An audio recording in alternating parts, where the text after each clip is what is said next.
Hi guys, this is FNGR, and this is the first of an epic podcast featuring Jim Fear, Cloud Cuckoo Country, Golden Fox, Toon Critic, and Keychi FIM. It takes a bit for Keychi and Toon Critic to show up, but it's a wild, drunken ride, and it's easily one of the most fun shows I've ever done. If you're not allergic to a good time, buckle up, and don't forget to check out Jim Fear's channel on JimFear138. Naturally, there will be a link in the description. He just did a podcast with Cloud Cuckoo Country, and it's dangerously underappreciated. Jim is one of the funniest, brightest people I've met online. He's a saintly man to come back to my shitty little show. God fucking speed, and stay tuned. Later in this week, we're gonna keep this channel very busy. The whole Knuckles joke that's being carried through. Oh, by the way, Jim, I'm glad Goldie's here because I have a bunch of boring, stiff, frickin' political questions. Well, yeah, I know. I'll be sure to get extra drunk. Speaking which, let me grab a drink. You know what? I feel like holding off on the intro till everybody else gets here, so we'll just BS for a bit here. What are you drinking tonight, Jim, if anything at all? Kentucky Gentleman. It's like super bottom shelf shit. I'm drinking Seagram's hard soda. It's really embarrassing. I'm sorry. I should have grabbed something higher. How about you, Cloud? Anything? Water. Good man. I have to make rent, man. It's like fucking 3 in the afternoon over there. No, it's like 11 a.m. Oh, wow. The only reason I'm here is because today's a uni day, and the slot that you assigned for, the podcast is the one slot in the day that I have where I don't have classes. So I was like, okay, sure. Although I still have to work on, a presentation for tomorrow, so maybe it's not the wisest decision to come here, but whatever. I don't care. You're still screen sharing, bro. Yeah, I was just going to pull up the picture that I was going to get for the thing. Thanks for the warning, though. Let's see. Stop screen sharing. It's a good thing I didn't go to look at porn. Still waiting for that day to happen. Let's see. And here you go. One, as promised, one you get to make you look like a Chaos Marine. That kicks ass. I was hoping you'd like it. Feel free to use that if you'd like. Oh, that's fucking awesome. Oh my god. I'm in love. I need to commission That's this right, person. motherfuckers. Anybody gets in my way, you're gonna be really sorry. Yeah, that one was expensive, but I was like, you know what? Jim never comes around. I know he likes Warhammer. We're gonna get him on. That kicks ass, dude.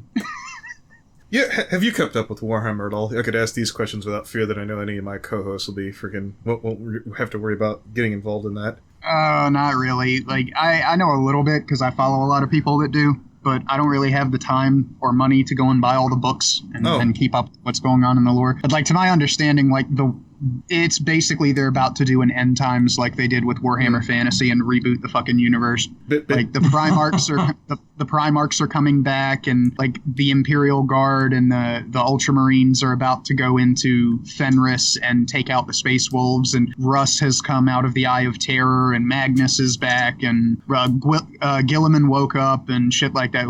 Everything's kind of just coming to a head. Really, really fucking quickly. So, I don't know. I don't have the fucking energy. I got in this for the cool stories and the models anyway. Yeah, no, I was going to ask you about the end times. I've only bothered to... I watched 2 or 3 freaking channels on it. I've never been able to afford the game. Yeah, the game is prohibitively expensive. On the bright side, though, if you get the models and you're not interested in playing, in a tournament or anything like that, or in a competitive game... You can move them. You don't even have to paint them. You can just... these are these guys or whatever, you can buy basic Marines and be like, all right, those are, white scars or whatever. And, they look like Ultramarines, but you can call them whatever the fuck you want. Most people won't care. Warhammer tournaments. Mm-hmm. Yeah. Those are a thing. Yes, sir. Dude, they have models at Forge World that come up to my fucking knees. They're so tall. They're 2 feet high and 4 feet wide, and they make tables with terrain on them that can hold these things. And they have gigantic Armageddon battles where they just get the orcs and the Tyranids and the Space Marines and the Chaos Marines and the Eldar. Just everybody gets thrown to fucking together. Everybody's playing a different faction, and it's kill everybody you fucking see. It's crazy. They do huge tournaments with this stuff. And art shows and stuff like that where people show off their painting jobs. And you need I'm not surprised at that. It's specifically tournaments that I'm just thinking, I'm in the bracket for the Warhammer tournament, I am up against like some strong opponents and so on. But it's like a dice rolling game or some shit, isn't it? It's a tabletop thing. Like you get your models, and then there's like terrain bonuses and disadvantages and shit like that. And yeah, but to me it almost sounds like somebody has said, "Oh, there's a tournament for Dungeons and Dragons." It's like no. This is 1-on-1. Well, it can be more than 1-on-1. I've been involved in some games where like 5 people just went head to head. Oh, that's like good. Everybody just brought a squad and put them on the table and tried to kill each other. It's a lot more competitive. See, Dungeons and Dragons is storytelling. Mm-hmm. Warhammer is a war game, so there's a winner and a loser. So you can hold a tournament with that. Most of the time when people play Dungeons and Dragons at cons and stuff like that, it's just like, okay, you get this table for like 4 hours, and somebody sets up with their dungeon guide, their DMG, and a screen if they brought one, and then people just kind of wander by and sit down at the table until they get tired of playing. So it's like classic chainmail. Yeah, I mean, like the old war games really are responsible for D&D because Gary Gygax and a bunch of other people were playing stuff like that. Not necessarily Warhammer, that came way later, but you know, they were playing old school war games like chainmail and stuff, and they were like, well, what if we took this and made it story focused? And then they wrote like the most incomprehensible fucking rule set imaginable, and nobody paid the fuck attention to it. They just took like the general, because like the original Dungeon Master Guide, the rules in that thing, like you had to be familiar with like 3 other game rule sets just to have like a basic level understanding of what the fuck was going on in this. And kids were supposed to play this. Yeah. That was something. I tried to get... Well, I didn't try, but some friends tried to rope me into role-playing with, like, some furry role-playing game called Mouse Guard, where you all play as, like, Redwall-style mice. And we spent, we spent, like, 2 hours just setting up who the characters were and what the world was. And I was just like, this can't get any more, like, slow and plodding and fucking boring, mate. You would probably dig the old school stuff, because, like, I grew up on, like, 3.5, where, it takes, like, 2 hours to build one character. And then I got a hold of a retro clone of, like, AD&D version 1. Like, it's a new rule system, but it borrows heavily from the first generation. And I made, like, 5-8 characters in 2 hours. It's like I was ready to fucking go. I had a world set up. I had like shit going on Roll20.net and stuff. Yeah. The very first time I ever tried Dungeons and Dragons when I was a kid, we just threw the rules out after 5 minutes and just told each other stories. How does it feel, Goldie, to be the cool one in the call? What? I said, how does it feel to be the cool one in the call? If you're completely lost, that's not a bad thing. I was trying to make you feel better. No, never mind. I guess I know what you're getting at with that. Because tabletops are the kind of games that Jim likes to play. It's kind of out of my league. Oh, you didn't get I decided to embrace my autism a long fucking time ago, guys. Jesus. Oh, God damn it. No, like, I just hope it Did you get vaccinated as a child, Jim? As a matter of fact, I did. Jesus. It's not just weaponized at this point, it's monetized autism. Oh my God. You know what? Yeah, I've got an affiliate account with Amazon. I've got an affiliate account with mycomicshop.com, and I signed up for Project Wonderful so people can bid to put their ads all over my autism. That's going to be the title of the freaking podcast. Jim Fear's King Limbo, monetized autism. Oh, you got AdSense on your videos, right? Oh, fuck yeah, I do. There you go. Oh, shit.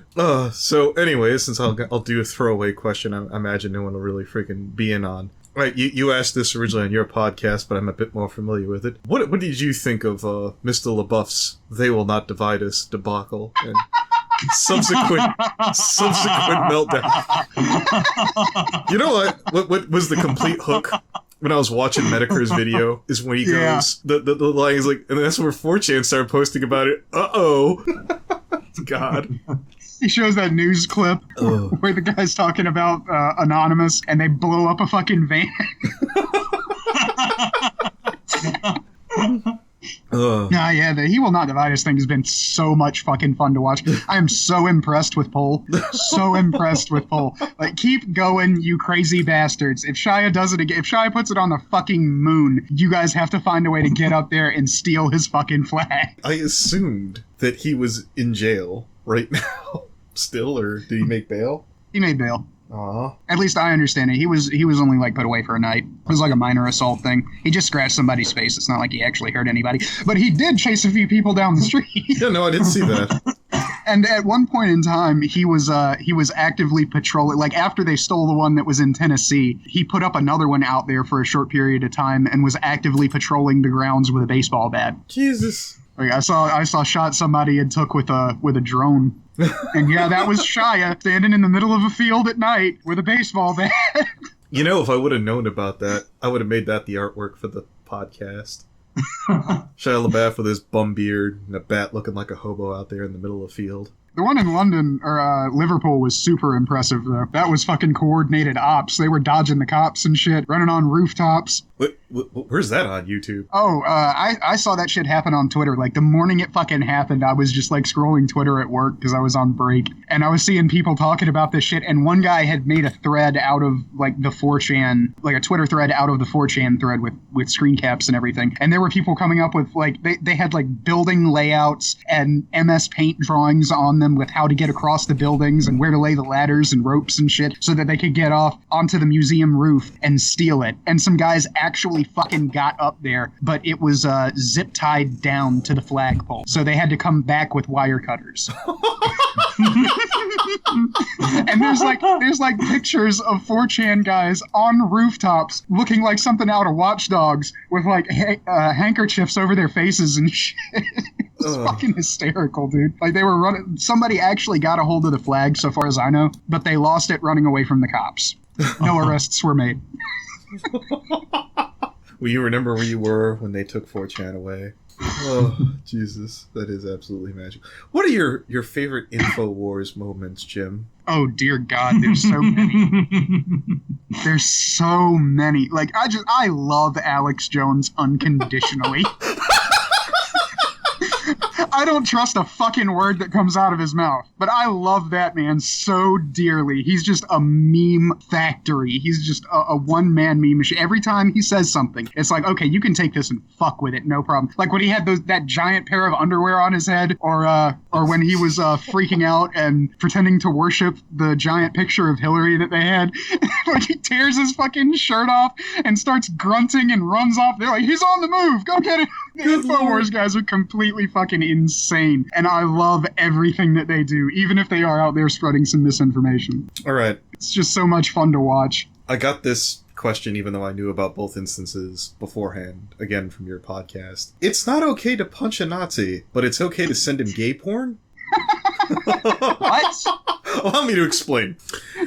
No, this one was brilliant. Yeah, no. So anyways, there's this... You know what? I actually don't know the whole story about the whole punch a Nazi thing. There was some dude who got decked by... What? Could you explain that further, Jim? Yeah, I kind of keep up with all of this shit just by virtue of the people that I follow and like a general interest. But yeah, there's this guy called Richard Spencer, and he's one of the leaders of the quote-unquote alt-right. He interprets it differently than some people do. Like, if you go listen to Vox Day, his alt-right is not like ethno-nationalist or anything, but Richard Spencer's explicitly is. He believes that America needs to be a white ethno-state. So it's really, really easy to link him to Nazis. Like, super easy. Even though he doesn't bring up genocide or anything like that. Like, forced deportation is, I think, as far as he's actually gone. But, well, there's always been bigots in the community. I don't need it. I'm tired of everyone saying, oh, Nazis. We were racist before Nazis, and we were racist after them. But, yeah, he was giving an interview, and he did it really fucking stupidly, because, I mean, as satisfying as it was seeing that guy getting punched in the side of the fucking head, if he had half a fucking brain about it, he would have had, like, aides or friends of his watching out like watching his back to make sure that didn't fucking happen, because it was like live television. Someone was interviewing him, and this dude just ran up out of nowhere. I think he had like a wrench in his hand, like shoved up into his hoodie sleeve, and he just decked him right in the fucking temple, man. Props to Richard, though. He recovered from that fairly quickly. He was walking away. He didn't get carried away in an ambulance. So, but yeah, after that, that was also after the whole rally that he had held, where he had yelled out "Heil Trump, Heil our people, Heil our future" or something like that. And there were people like doing the Nazi salute. Like, they said it was the Roman salute with like 5 fingers, like your hands spread wide instead of the straight out Nazi salute. But, it looks like a fucking Nazi salute, dude. Like, you can't walk those optics back. All right, now let me explain the other half to Goldie, since I actually do know that part. Do you know who Sargon of Akkad is, Goldie? No, I do not. All right, he's a gentleman with very strong political opinions. We'll leave it at that. So anyways, unfortunately, those very strong opinions attract certain people who really like white people. And to make those people go away on Twitter, he sends them gay porn. Man, my joke interracial gay porn. Yeah, interracial gay porn. My joke is it's not all right to punch a Nazi, but it's all right to send one gay porn, because everyone needs a little bit, right? Just a little. Just a little bit. He's just a but giving man. And Twitter. The reason that he got suspended, because like Twitter has tons, like thousands of accounts that just do porn. Yeah. Like that's with every fucking social media website. I'm sure even Facebook has porn pages. But his problem was that he was specifically like adding people and sending it to them specifically when they did not want to see it, and that broke Twitter's harassment rules. So he got his account suspended like twice over this. Well, the second one I thought was someone framed him for asking for child porn on Twitter. That did happen too. Yes. Oh, and in addition, I loved the video on that where he's like, "Come on, man, you don't need to ban me. I didn't even sing gay porn to anyone in a couple of days. What the hell?" And it's coming out of that beautiful, refined English voice too. I've been a good boy. What's been 3 to 5? Feel free to go lower or higher. Disappointing things in the media that's been underwhelming to you recently. Oh boy, that'll be interesting. Yeah. Oh god, yeah. Just man, like all of the lying, like the ridiculously transparent lying that the mainstream media does. Like mainstream media companies, like they don't seem to understand that we live in the information age and people will fact check your ass in real time. So if you put out some bullshit, you're going to get called on it quick. So within the past year and a half, they've completely thrown away all their fucking credibility. And now we're all sitting here with like, okay, well, there's like alternative media guys who do news and stuff like that, like Alex Jones and Stefan Molyneux and Paul Joseph Watson and these people. But they've been called on their bullshit as well. They've been proven to have been lying. Well, I don't know about Stefan Molyneux. He might not have been called out about lying about something. He seems to be a pretty I've seen him get called out for lying about something. Oh, yeah. I mean, I don't doubt it. Everybody, fucks up. Or sometimes intentionally misrepresents the truth. The thing that he got called out on was, I think he claimed that Democrats had legalized pedophilia, but the law that he was referring to only prevented abuse victims from being charged of something. I forget. Of being charged of like child pornography charges. So like if a young underage person, I don't know, I forget what it was specifically. Yeah, I mean the guy's not a lawyer, so maybe he just fucked up. Yeah. But maybe he's also not a very very good journalist. Yeah, that too.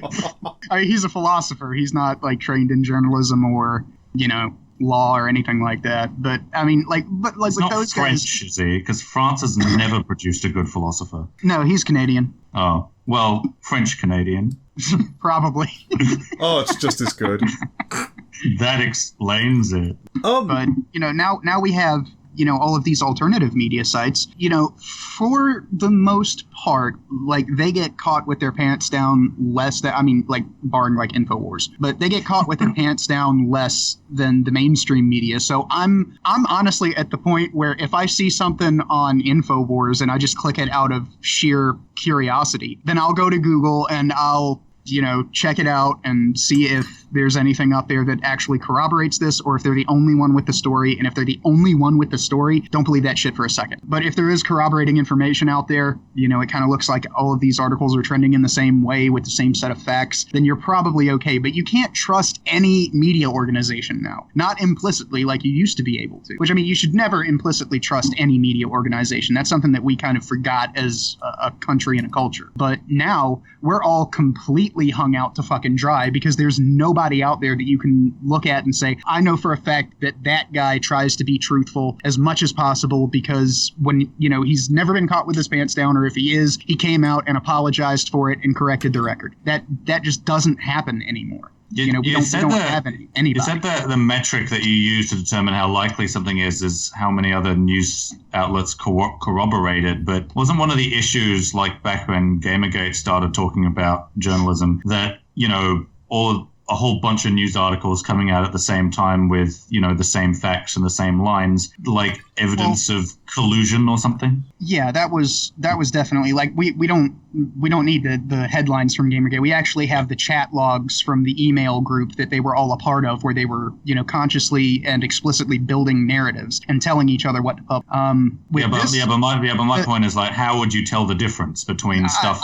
I get you. I would say if you find the same story, like say there is, I don't know, a shooting in Chicago. I know that's hard to imagine, but I know, right? That's just right. But if there's like a shooting in Chicago and you go to like Huffington Post and a couple of other explicitly liberal outlets, and then you go to Fox, InfoWars, Daily Wire, The Blaze, and the facts all kind of seem to converge. They're all saying it was, this guy, the information that we have is this. Or if it's just like a couple of paragraphs long and it's just like the statement from the police, then you're probably okay with that. Because, if you really want to go do your citizen journalist thing, you can call that police department and verify that if you want to. But if you see like 15 different articles from outlets with wildly different political opinions, like expressed political agendas, and they're all telling the same story, then either our problem with media collusion is way bigger than we thought it was, or they're probably all telling the truth or close enough to it. Just Occam's razor.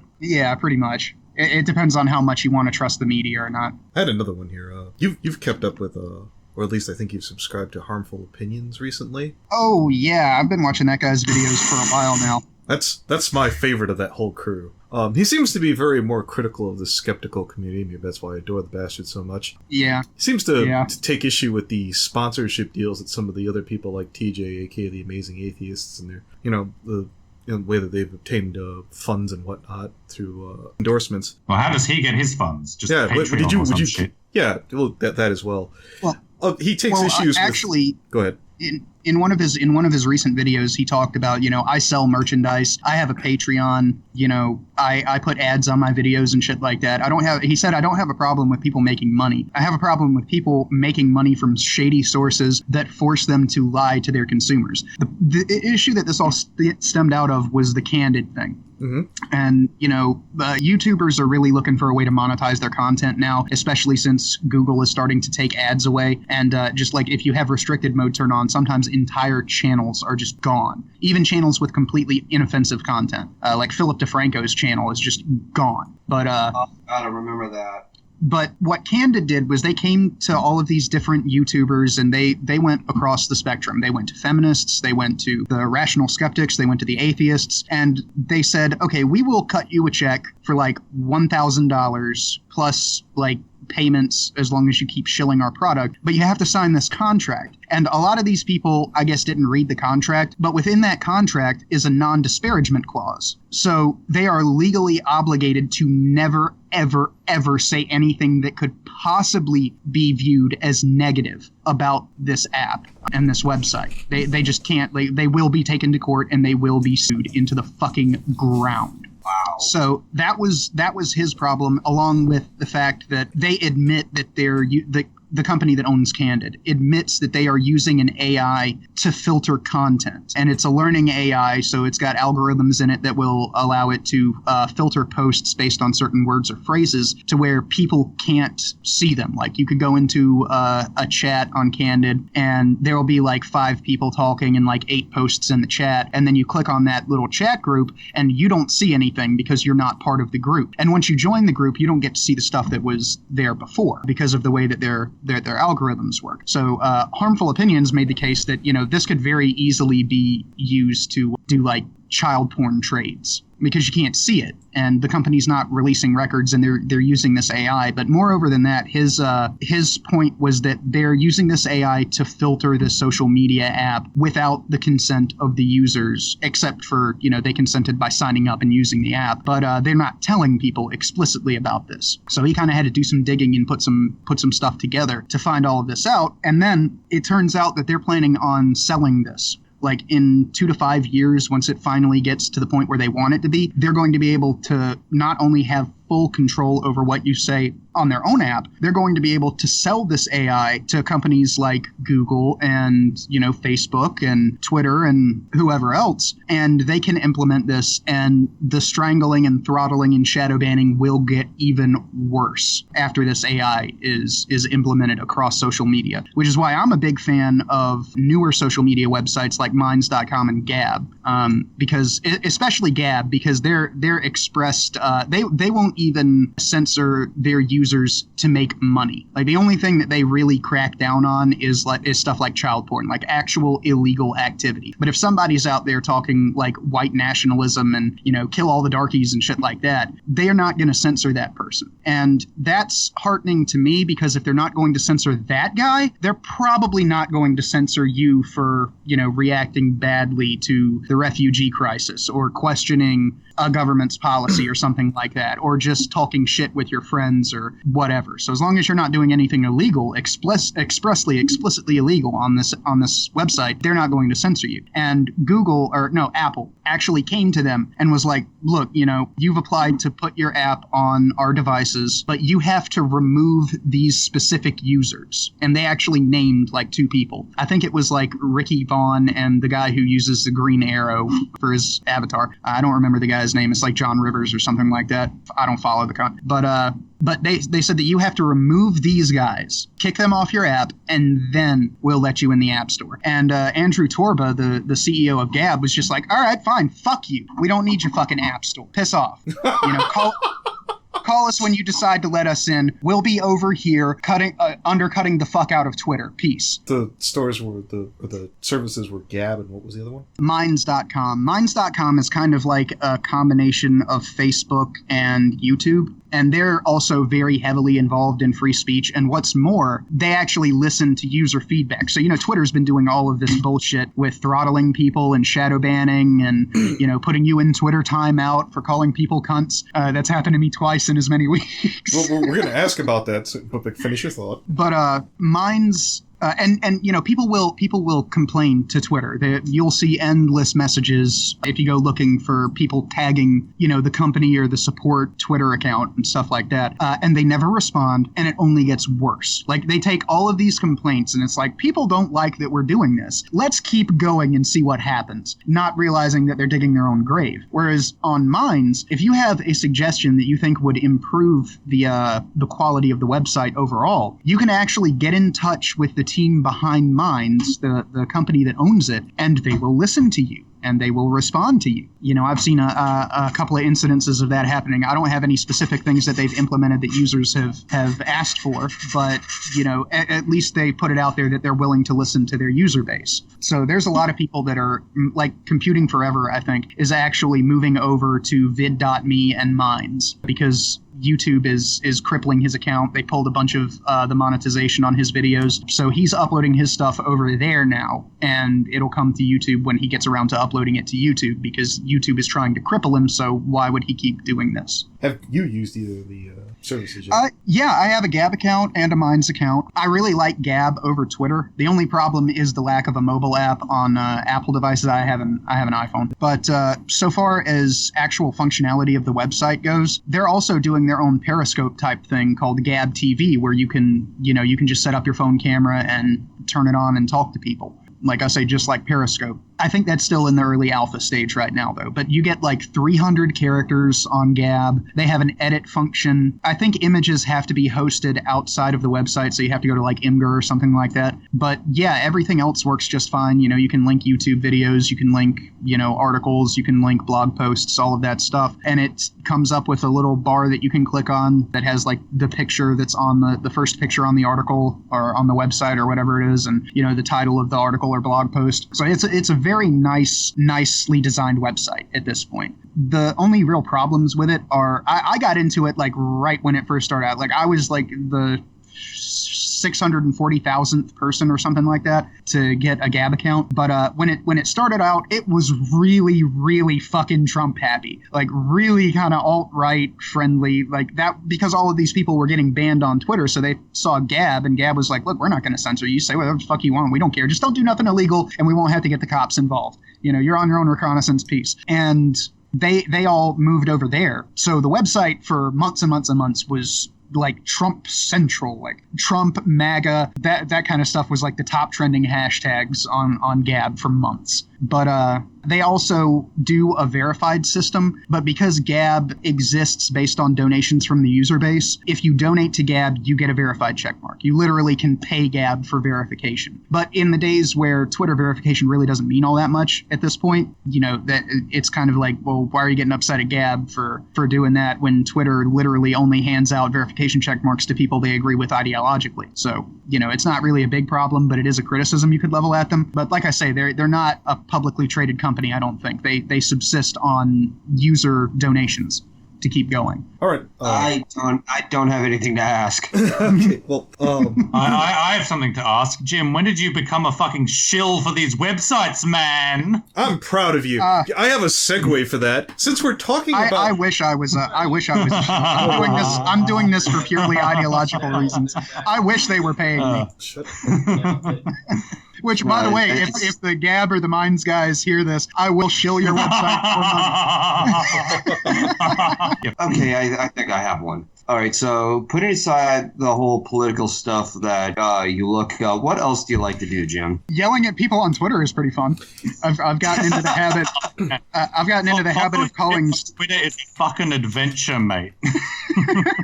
It's just straight autism 24/7. That's my entire Twitter feed. But no, I've gotten in the habit of calling people cunts on Twitter, like specifically big name people like Stephen King, because they just say some of the dumbest shit, and I'll just hop right into the fucking thread and be like, all right, bitch, let's go.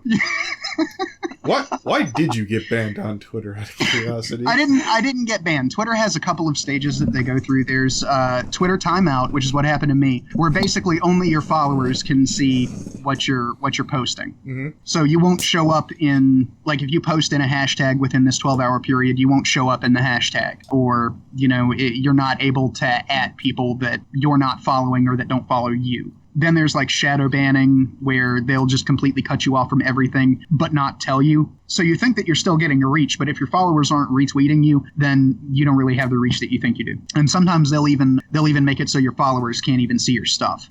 There's also unfollowing, like YouTube does the unsubscribing thing, Twitter does that. There's just a whole bunch of shit. But no, I got into Twitter timeout twice. What was the first one about? I don't fucking remember exactly. I remember calling someone a cunt or an asshole or something like that. Like, I just went off on somebody and just, like, I didn't even try to argue their point. I just started insulting them. I think it was a magazine. I don't remember which one. That might have been like Salon or something, but I just called him a bunch of names and then hit post. And this thing came up on my phone screen that was like, you have been, some features of your account have been locked for abusive behavior. And I was like, well, I was abusing them. You're right. So I can't really argue with you. The second time I was more pissed off because I didn't call anybody a cunt. I just said that if they came to me with that question, I would tell them to fuck off and then call them a cunt. I didn't even do anything wrong. Important differentiation. I like to think so. But yeah, I got locked down for 12 hours twice in 2 weeks because of that shit. But it's just too much fun to give up. It's too much fun to go into some like famous dickhead's feed who's spouting a bunch of bullshit and then just like call them on it and then, you know, insult the fuck out of them and then just go on about your fucking business. Yeah, it's a nice way to work out some frustrations. So it's the new YouTube comments. Yeah, pretty much. I don't have a heavy bag at home. I have a Twitter feed. All right. What are some of the more fun comments that you've seen either on YouTube, Twitter, or Tumblr? Where is your golden happy land? I don't fucking have one, dude. Like, I specifically avoid comment sections at this point. Like, even when I go to somewhere that I really enjoy reading, like the Castalia House blog or, you know, some of my friends' websites, you know, the Pulp Revolution guys and stuff like that, I just don't. I've gotten into the habit of just not reading the comments. So I'll read the article or the blog post, and I just feel like, all right, yeah, thumbs up, share this on Twitter, you know, share it on Tumblr, whatever, then go on about my fucking day. I don't even get involved in comments unless I specifically want to ask somebody a question. No, I don't really have a golden happy land. It's war everywhere. Wonderful. No, I'm gonna have to boost some more stuff from your... Although I am incredibly disappointed in the Tumblr communists. They gave up after like a fucking day. Millennials have more drive to go after somebody than the Tumblr communists. Like, they're such pussies. I made a post criticizing millennials in comparison to the World War II generation, and for like 2 fucking weeks, I was getting straight anon hate, nothing but in my inbox. I call communists worse than Nazis and start advocating for free helicopter rides for commies, and they give up after a day. It was the most milquetoast, limp-wristed internet bullshit I've ever been a part of. It's not too surprising that you would get a lot of hate messages from anonymous stuff, because a lot of people who are listed under anonymous are absolute cowards to reveal themselves on who's sending a hateful message to one another. Oh yeah, definitely. If somebody is sending you a non-hate, that person is a fucking coward. Like I'm tempted to go on a tirade about that, but this isn't about me. Oh no, go ahead, dude. We got as long as Anthony doesn't mind. Oh hell, we got about another 13 minutes before presumably one keychi shows up, and then hopefully Toon. Go ahead. This is going to be roughly short. Okay, so Jim, do you remember the Philly Vanilli review that I uploaded years ago? I believe so, yeah. Yeah, because, like, I don't know if I would, like, have the need to refresh your mind off of that. There's really no need to elaborate. It's one of the worst videos I've ever made. Afterwards, every now and then, I used to receive a hate message from an anonymous user on Tumblr saying things like, "You're a stupid pinky hater for making idiot Fluttershy cry." And the thing that is hilarious about that is that it's always listed under anonymous. Like, so why are you anonymous again? Oh, yeah, you're a chicken shit. Yeah, pretty much. Like, that's kind of that's kind of the way you have to be. Like, some of the best advice that I can give people for dealing with anon hate is from the Emperor in Mulan. You know, and it's advice could tip the scale. No. It sounds fucking stupid that I would be quoting a Disney movie over this, but it actually is true, and this is good advice. It's from the scene near the end where the bad guy, I don't remember, it's like Shang Tzu or something is his name. He's got the Emperor alone in a room, and he's like got his sword up to the guy's neck, and he's just like, "If you bow to me, this will all be over. You can live. You know, I rule China now. Just bow to me, and I'll let you live." And the Emperor looks him up and down kind of disparagingly and says, "No matter how loudly the wind howls, the mountain cannot bow to it." So just don't bow. Don't bend over. No, that don't is bend a over great for these analogy. people. Don't bend over for these people. Just be the fucking rock. Make fun of them. They deserve to be made fun of. Look, they don't have the fucking courage of their convictions to come in and actually talk shit about you to your face with their own account. They are worthy of nothing but your fucking scorn. Nothing but your scorn. Speaking of which, Toon just arrived. Yeah. Hey, Toon. Hi. I made sure to ask. What's good, Jim? I made sure to ask a bunch of questions you wouldn't know anything about. Other than that video I gave you to see, that I guess you technically, if you skipped it, you're good, Toon. Well, my internet has been on the fritz, and I think it's finally settled, so I'm here now. How long has this been going on? About an hour. Don't you know the last Jim Fear podcast was 2 hours and a half, or at least that's what it was after I edited it down. Yeah, that's quite something. So we're still up for a wild ride, aren't we? Oh, that's why I started drinking. Oh, I'm good to go as long as you fucking want, man. Oh yeah, no problem. I'm really happy there's no pub crawl after this. I can't get alcohol poisoning this time. Ha ha. Besides H.P. Lovecraft, again, I'm stealing from your podcast. Have there ever been some people that you need to, or names that are overly put with the "I have to tell you that this person is racist" disclaimer that float around? You know, it's not just Jim Fear racist. himself. Every time I tell someone I'm friends with Jim Fear, they're like, "Don't you know that he's a racist, a cunt, or whatever?" And I'm just like, "Well, no, not racist, but whatever." I do actually have one of your fans, like, Cloud. I mean- who's like, "I can't believe that you two guys are talking to Jim Fear," and I'm like, People started. I started a Discord now for like my YouTube fans, and one of the first conversations that took place was just, "I can't believe Cloud is friends with Jim Fear." And I can't believe I have a wait. fucking reputation. Wait. I can't believe it's not butter. Cloud, is that gentleman's name not a poker chip napsy, aka Asher? I will neither confirm nor deny. Oh yeah, no, and he's like, he is a Yes. bigoted. I have a question from him. When I said, I was like, oh, here's Cloud agreeing with him, and he's like, no, Cloud was just being funny, and I'm like, you are such a fucking tool. Whenever Digi calls you a fucking moron, you just sit there and look at your shoes and act like it didn't happen. You are such a spineless weasel. You are what right wings think that the Liberal Party is. Ugh. That was one of the craziest things about the Lily Pete bullshit that I fucking got into. Like, I didn't know that I had a reputation for this. Like, I like to think I'm a pretty middle of the road guy. You just opened another fresh can of worms right then and there. You just mentioned another waifu.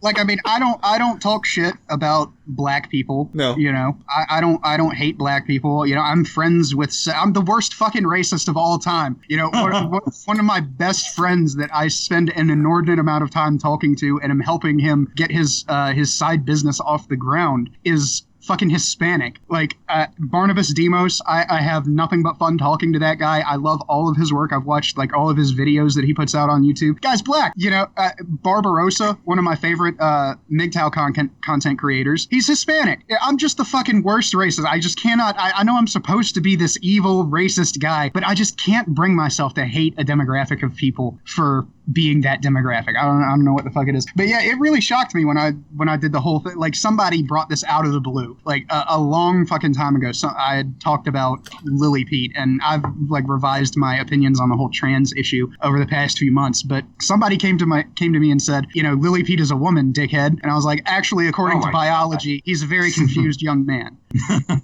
And that sparked off this whole bullshit. Because no, and I'm not advocating hatred of trans. Just let me clarify my position here once and for all. I'm not advocating hatred of trans people. I'm just saying that it's a mental illness, and maybe, you know, surgery isn't the best way to correct it. You know, that it's kind of inherent. If your brain is having a conflict with your body to the point where you think that you need to have surgery to correct this issue, you're probably mentally ill. And that's not a knock on mentally ill people or trans people. I'm mentally ill. I'm an alcoholic. I have depression. You know, it's not exactly comparable to gender dysphoria, but, you know, I understand the whole stigma against mentally ill people, and I'm not trying to feed into that. But you have to call a spade a spade. You can't just pretend that all of this is okay, especially when their suicide rate is so high. Well, I call spades shovels, and that offends me.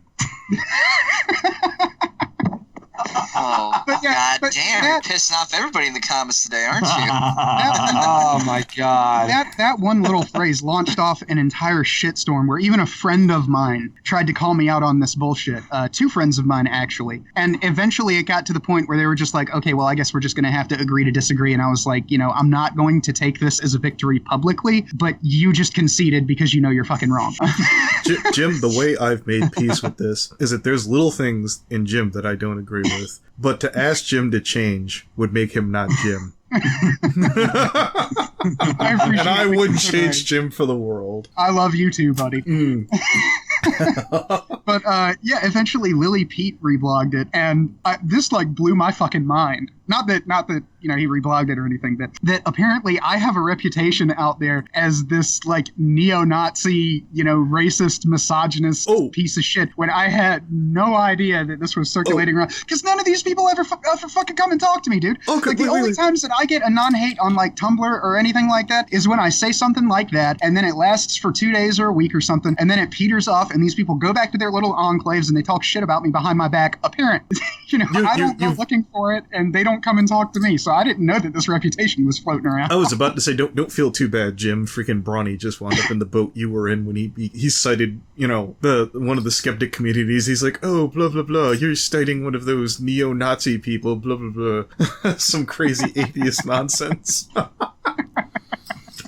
Atheists are just cunts, man. Oh, that's why they're beautiful. Like, specifically the evangelical. Like, No. And I admit that, like, I was a cunt back when I first discovered the whole atheist movement on YouTube and everything like that. Yeah, I was a fucking cunt.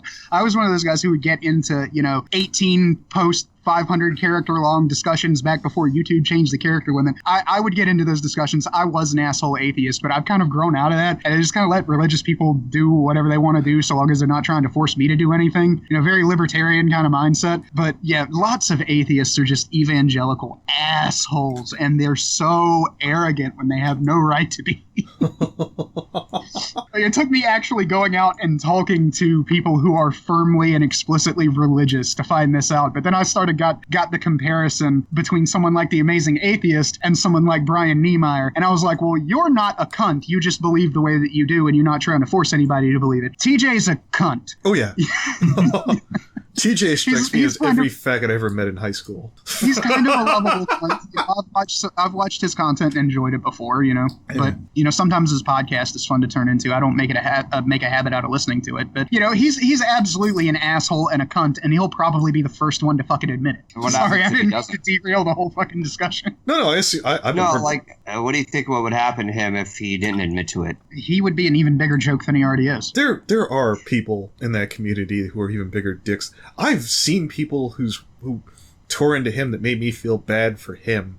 Me felt bad for the Amazing Atheist. Unironically. I mean, some of that shit is like harmful opinions actually like disagreeing with him to an extent. They actually agree on more than TJ apparently thinks, but whatever. And some of that is just YouTube drama whoring, because that you can get followers from attacking a bigger YouTube channel, and some people just kind of do it just to try to up their status in the rankings or get more followers or subscribers or whatever. So most of that's probably just like drama bullshit. The name I was thinking of, I had to look it up real quick. Have you ever heard of the Naked Ape? Oh yeah, I love that faggot. He makes the Amazing Atheist look like a teddy bear. Holy shit! Yeah. I was like, my word, you made me feel bad for the Amazing Atheist. How low of a human being must you be? But that's the thing, is that I have respect for Naked Ape, because when he did that attack video on I don't remember who it was. It might have been TJ, it might have been some fucking journalist, but he actively came out and said, look, I'm not trying to make an argument. I'm trying to attack this person personally. I'm trying to insult them. I am ad homineming right now just so we're all on the same fucking page within the first 2 minutes of the video. So the next 10 minutes of this video, you're going to understand why I'm calling him a fucking cunt for 10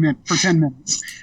I'm not trying to argue his point. It was destiny. That was it. It was destiny. He was talking about destiny, and he's like, look, I'm not trying to argue this guy's point because I don't think he fucking has one. I'm trying to attack him personally and fuck with him. That's specifically what I'm trying to do. And I was like, you know what? Respect, dude. At least you fucking admitted it. At least you're self-aware. I keep hearing the name Destiny, and a lot of people seem to hate his guts. What's his deal? Oh, boy. To my understanding, Destiny is a Twitch streamer, and that's kind of how he makes his living. I don't know if he's got some, medical problem that won't let him work or whatever, but he makes his money off of Twitch, essentially. He plays video games for a living, which, I mean, get it any way you can. But apparently he likes to bring people onto his Twitch streams and debate them. He's debated JonTron. He's debated Sargon of Akkad twice that I know of. One time he got Medicare on there. But the problem with Destiny is that, like with the JonTron thing, like JonTron came in expecting a discussion, and Destiny came in prepared for a debate. And Destiny debates in bad faith a lot of the time. The ones with Sargon and Medicare are a lot more fun than the JonTron one. I listened to a little bit about the Medicare one. Yeah, came on and fucked with him. Well, no, Jim, when he came on, he seemed relatively decent. He's like, why are we arguing again? And he's like, I don't know, man. And it felt like, I'm like, oh, this doesn't feel organic. I feel like I'm being handed a pro wrestling show, not a good one. Yeah, it's like very combative and asshole-ish. Like, you can tell that guy spent a lot of fucking time on 4chan. But that was a lot of condescension there, Jim. That was beautiful. I'm not even trying to be condescending. I'm just saying. But that's when it's pure, when you don't have to try. You can tell somebody that spend a lot of time on 4chan. You can just tell, like, they have this certain attitude, this certain way of carrying themselves, especially if they visit, like, Poll and boards like that. But, yeah, the debates with those guys were a lot more fun because they came in specifically, like Medicare was a lot more prepared than JonTron was, but Destiny was still kind of arguing in bad faith in certain places and, forgetting things that he had said or, admitting things and then contradicting himself. And Medicare was just kind of reacting to him and making an ass out of him. And that was a lot of fucking fun to watch. Sargon's debates was like a 2.5 hour fucking shitpost fest. Wow. There was no fucking point to that. No point. It went nowhere. They were just like shit posting at one another for 2.5 fucking hours. I got this one from Death Alchemist. What's the craziest alcoholic beverage you've ever had? I actually created. Well, I didn't create it. I followed a recipe that I found online, but I had to buy all the shit to make it. Oh boy. And it was a rough approximation of the Pan-Galactic Gargle Blaster from A Hitchhiker's Guide to the Galaxy. that sounds magical. And the way that, and oh my god, did I get fucked up. Like, I had like 4 little glasses of this. I'm not like tumblers, that just like this little amount that I would sip on throughout the night and just refill whenever I felt like it. It was bright fucking green. Like, I'm talking like neon glow in the dark fucking green. It had scotch, it had whiskey, it had vodka, it had tequila, and it had a couple of flavoring liqueurs in it. Like, I'm going to assume this is on YouTube as well on how to make this bad boy. I don't know about that. I don't even remember where I found the goddamn thing. That makes me want it all the more. This was before I started.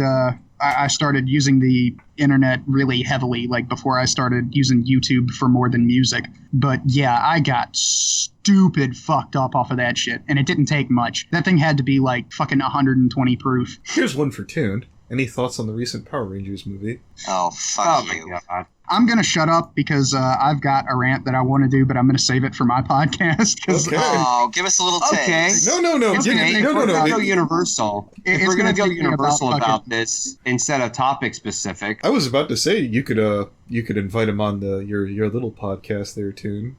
You have a round thingamajig, little Round table, yeah. Yeah, round table for freaking. Jim's always welcome yes, on it. I would love that. Oh, yeah. But that'd be awesome. I legit want to hear at least a small piece of this rant. Certainly. Okay, I'll give you a little taste. Like, I had avoided this for the longest fucking time, right? Because I knew that they were going to fuck it up. It was just a matter of how badly are they going to fuck it up. And for some context and background here, back in middle school when this show was airing, I was in like 6th grade, and I would ride the bus home. So I would get home right before the Fox Kids afternoon block started. So I would run from where the bus dropped me off down the street to my home as fast as I could, toss my fucking book bag down, and then plop my ass in front of the TV for like 2 or 4 hours or however the fuck long it was. And I would watch Power Rangers, I would watch Batman the Animated Series, I would watch Digimon, all of that shit. So these shows hold a very special place in my heart. That was a big part of my childhood right there. And I had avoided this for the longest time because given the record of like Transformers, G.I. Joe, Teenage Mutant Ninja Turtles, and all of the other IPs that they're digging up and Weekend at Bernie'sing across the fucking stage, they're going to fuck it up. I knew that they were going to fuck up the Power Rangers movie, so I had just gone radio silence on it. I didn't want to see it. I didn't want to hear it. And then last night, a friend of mine linked me to it and was like, "Hey, Jim, have you seen this?" I was like, "No, I've been kind of avoiding it, but, the movie's already out, so fuck it, I might as well watch it." I got 45 seconds in. Oh, wow. And it's like a 2.5 minute long trailer. I got 45 seconds in, and I had to pause it and flip the fuck out. Like, you seen the videos with the person poking the frog and it just like is screaming and trying to get away? That was me for 2.5 fucking hours last night. I know you don't agree with the individual, but I think Bob made it best. He's like, you know what? I don't care about the show that much, but if this were my childhood, I'd be pissed the fuck off right now. Oh, Movie Bob? Yeah, that was his response. Finally, something that him and I agree on. So, you hated that.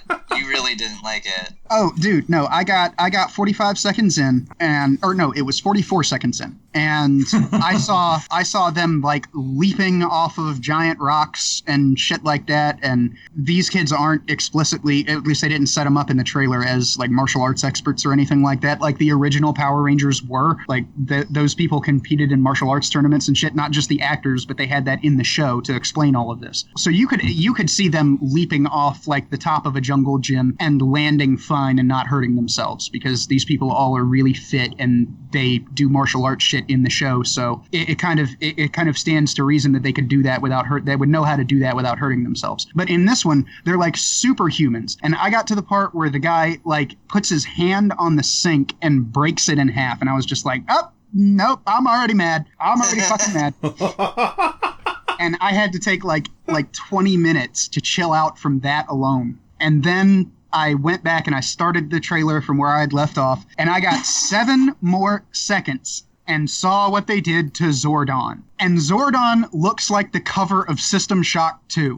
I never would have predicted Jim to be a Power Rangers fan. This is amazing. Oh, God, dude. I fucking loved it. I had the toys. I went to McDonald's trying to get the coins and everything. You have a kindred spirit, Toon. Power Rangers is one of my favorite fucking shows. I fucking feel him. It wasn't with Mighty Morphin for me. It was with Lightspeed Rescue and Time Force, but it's the same thing. Like, I was deep into it, man. Like, deep into it, you know. But then I saw Zordon, and the thing that really pissed me off, like, it started with them showing me pictures of the suits. Like, before I watched the trailer, they showed me pictures of the new Power Rangers suits, and I was like, that is so fucking over-designed. It doesn't need to be this complicated. It's too fucking busy. And then one of my friends brought up, they look like Crisis suits from the Crisis game series, and I was sitting there like, holy fuck, you're right. They do look like Crisis. Like, all it needs is like the fiber optic musculature, and you've got a fucking Crisis suit with the Power Rangers symbol on. I finished out the trailer, and then for like 2 hours, I was just like shit posting constantly about this on Twitter and Tumblr, like, just venting my absolute unbounded rage over how badly they had fucked this up. It was beautiful. Oh, shit. Now the question remains, did you actually go out and see the movie? Oh, hell fucking no. I'm not paying for that shit. Okay. So Keychi, I got good news. Hold on. You think that I'm the type of person to watch that trailer and have that reaction to just the trailer and then throw down $12? That's an hour and a half of my fucking life, fam, that I signed away to the company that I work for. That's an hour and a half of my fucking life, more over and above the hour and a half or 2 hours that it would take to actually watch the goddamn movie. Hold it, Jim. That I would go there and I would pay money to these people to watch them dig up the corpse of one of my favorite IPs, put it in a brand new suit, rape it to death again, and then re-fucking bury it? You think I'm that type of person? Jim, hypothetically, if I were to give you $20, would you go watch it and then do an angry rant that I could put on my channel? Oh, fuck. If somebody, I don't know. If somebody paid my ticket, I might go and see it, but Well, that's that's why I still an said hour. 20. Yeah. I'm at the point where I don't even want to put in the effort to pirate the fucking thing. Oh, Jesus. Man, I Just to feel watch bad it. because I'm seeing it tomorrow. Like, I'm seeing it tomorrow with, like, a few people. I'm No, I dreading mean, it. I will I feel talk- you. It's the funny thing on Zach's end. Go ahead. I will say this. If you see the movie and you enjoy it, fine. Who the fuck am I to tell you how to have fun? You know, if you like the movie, fine. I'm not going to give you shit for liking the movie. I will, however, reserve the right to be very pissed off about this and give the movie endless amounts of shit. Hold it. Jim. No, Jim. I've got one for you. I remember when I was listening to Jim and Cloud's freaking podcast, they're like, it's not like anyone actually watched Angry Birds. Toon procured a means by which, for me, Keychi, and I forget who else was there, Keychi. Y'all didn't. Oh, no, we watched, Yeah, we watched did. it. And for, ironically, for about a half hour, I was like, this is way better. Oh, no, it's crap now. For about a half the hour. thing is, like, there is the half of the movie is actually pretty good. You're like, oh, this is much better. Fourth. And then there is one specific part where the movie goes down the toilet, literally and metaphorically. The part that made it. Yeah, The that's pee what I was- joke is the point where it just goes downhill. Oh, that was like that fucking South Park episode like 4 seasons ago where they went to a water park and it was nothing but just like a 23-minute long piss joke. And I'm sitting here like, why did you guys devote time? Was this like a slow day? You're normally so fucking good, but you're just doing a 30-minute long piss joke? What the fuck? You see, Jim, I'm listening to you, like, rant and rave about this, and I'm slowly looking over at Anthony. I'm like, hey, I can see why, because I fucking had the same reaction, too, just from the trailers and concept art alone. Oh, dude, Toon broke down He had a mental... He cried, and I taped it and threw it on How Not to Brony. I was like, I'm not letting this get away. It's too good. It's too pure. It was a serious, legit mental breakdown because I'm like, I'll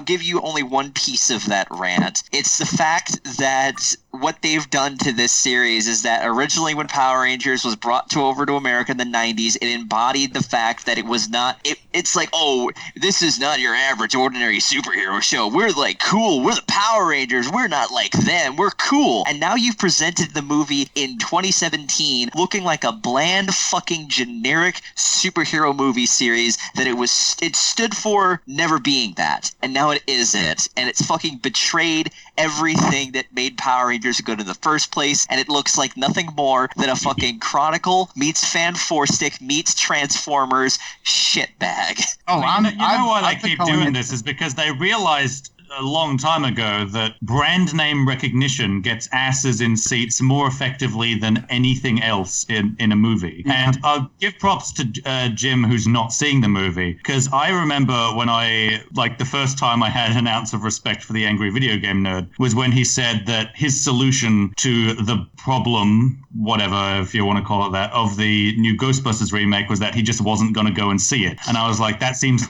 like the best possible course of action. If you don't like a film, or if you think you're not going to like a film, just don't give it money. Yeah. You know, a lot of this stuff, sorry for interrupting, a lot of this stuff, but just like, it's probably going to change or meander the subject into another subject where I could go on a huge tirade of a couple of things that has been bothering me lately in the modern cinema, especially from Disney. Oh, no, go ahead, dude. Disney's broken as fuck. Did you see what they did to Marvel Comics? What? No, okay, that's hardly a thing. My issue, and this is probably going to cause a bit of a debate. I'm not happy with the fact that Disney has been remaking a lot of these Disney animated movies from several years ago, and now they're giving it the live action treatment. They recently did it with Beauty and the Beast. Last year they did it with Jungle Book, when we already had a Jungle Book live action from 1994 that had the same actor who played as what's his name from Mortal Kombat. We didn't need a second one. They did the same thing with Pete's Dragon.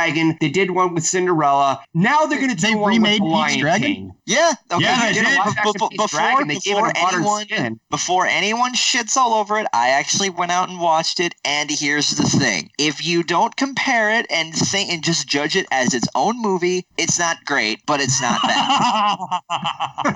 if you ignore the fact that there's a much better version of this movie already out there, it's still not great. Yeah, just slap a big fat Beetleborgs freaking logo over it and call it a day. No, shit, at least the Beetleborgs were entertaining. It's not fair to compare the new Pete's Dragon to the old one because they are two completely separate movies, and at least they put some effort into the new one. It's not a lot, but you can tell there's some. I think it is fair to compare it because they're specifically remaking that movie. Like, if they had made a completely different movie with a different premise, like set it in some fantasy world and called it Jerry's Dragon or something like that, and it's just a totally different movie, it's actually original, it just, the title and the premise bears a resemblance to Pete's Dragon, fine, I wouldn't have a fucking problem with it. But you're remaking Pete's Dragon, which is inherently going to lead people to compare the old one and the new one, and guess what? The old one's fucking better, because whenever you take this happens every single fucking time. It's like video game movies. Every single time they take a fucking video game and they turn it into a movie, it's gonna be shit. The one standout that counteracts this is the Halo movies, because they had a bunch of different animation teams come in and tell different, and I don't remember what the name of the collection was.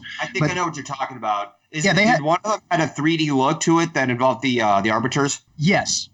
Okay, it was like a samurai style film. Yeah, I know what you're talking about. I forgot what the name of it is, but it was insanely good. But it was in this collection of Halo movies, and that's the first time I've ever seen a video game movie come off right. But it's the same fucking thing with these, taking these old worn out tires of these old IPs and giving them a retread, and then expecting them to run fine on the highway when you didn't do a good job retreading them. They're going to fucking blow out and cause a 16-car fucking pileup every single time. Now, I have heard from my cousin, who's as big of a Power Rangers and Transformers and G.I. Joe fan as I am, maybe even bigger, but I've heard that some of the G.I. Joe movies were okay. Like, the first couple of G.I. Joe movies were okay. There's only two. Rise of Cobra or... I think it was the original one. The original one Rise was of Cobra and Retaliation. But I've seen Rise of Cobra. I have not seen Retaliation. Retaliation is better. It's 10 times better. They kill Channing Tatum in the first 10 minutes. Fuck him. Okay, wait. Let me very briefly touch upon that. Part of it is a lot of ninjas, and G.I. Joe always kind of sort of falls apart. You could actually look at both the Image line and the Marvel line that sort of dies on that. Too many damn ninjas. I remember telling I mentioned it to one of my friends, and I was like, oh, it was pretty good for a Bruce Willis movie. He's like, that's the problem. It was good for a Bruce Willis movie. I was like, what the fuck do you got against Bruce Willis? I didn't. Yeah, that was my point. I'm like, but Bruce Willis is action. He's like, it's not G.I. Joe. I'm like, yeah, I guess. They threw The Rock in the second one, and I'm like, yeah, this is Firefly was the shit. I love that line where he's like, we were running low on crazy. I was like, oh, this is so memeable. Beautiful.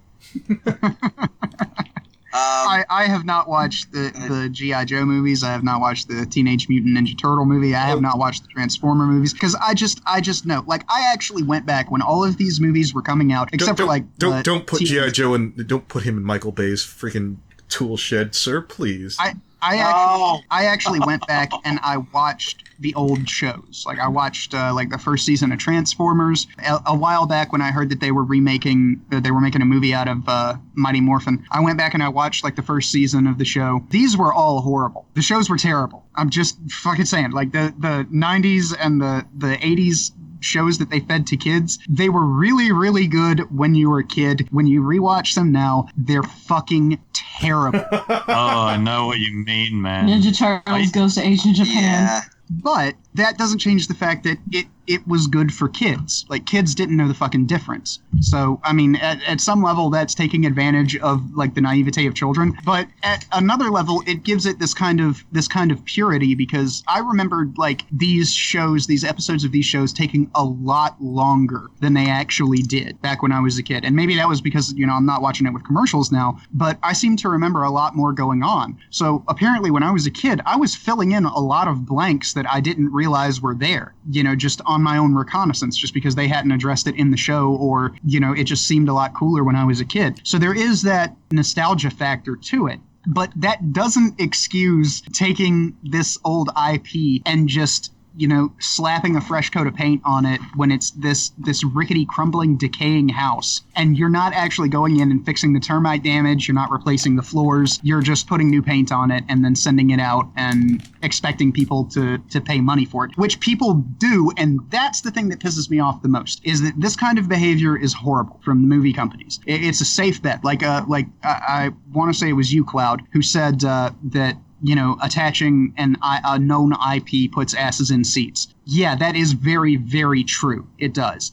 But that kind of shit leads to slow death, because there's only so many nostalgic IPs out there that you can do, and do shittily, before people start to come around to this idea like I have that, all right, they're fucking up, maybe I'm not going to go see the next one. Then you just remake it twice, like with Spider-Man. Speaking of Spider-Man,